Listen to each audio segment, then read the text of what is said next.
Next up on the agenda, Senate Bill 234, Taxpayer Transparency Act. The effervescent Senator Warren Daniel is recognized to explain his bill. Thank you, Mr. Chair. I'd like to also thank my illustrious co-sponsors, Senator Perry and Senator Galey. And I do have an amendment that I'd like to submit before we discuss the bill. Yes, sir, Senator Daniel. Members, his amendment is before you. Senator Daniel, you are recognized to explain your amendment. Thank you, Mr. Chair. This amendment is S234, ABA 27, version 2.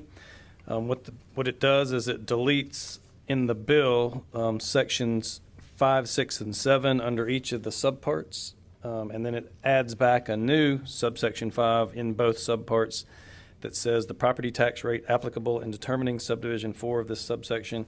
I'll explain more later, but essentially this incorporates feedback from some of the county managers that I talked to in eastern North Carolina, and so I think it addresses their concerns.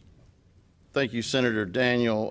Members, any questions or comments on the amendment? Seeing none, we have a motion from Senator Ted Alexander to adopt the amendment. All those in favor say aye. Aye. All those opposed? Ayes have it, and the bill is before you as amended. Senator Daniel, any further explanation on Senate Bill 234? Sure, let's be transparent about it. So if you look at the last section of the part of the bill summary that says, so this bill deals with reappraisals of county properties that happen either, they must happen every 8 years, but counties can do them sooner than that. So typically I think counties reappraise their counties every 4 years. And so this bill addresses what information does the county have to give you when they reappraise your property. And so if you look at the last sentence of where it says current law in the bill summary, it says the assessor must provide written notice of a change in the appraisal of real property to the taxpayer. Well, in some counties, that's all you get. You get a letter and it says, we reappraised your property and the new value is this. But what you don't know is how does that compare to your old values? And so this bill will require some additional information to be given in those disclosures. So they would have to know, of course, the appraised value of the new appraisal, the appraised value of the property under the previous appraisal, the percentage increase or decrease between the current and previous appraisals, so you'll know how much your appraisal increased or decreased. The total property tax that was due on the property for the most recent property tax assessment. That's just saying, you know, what was my bill last year?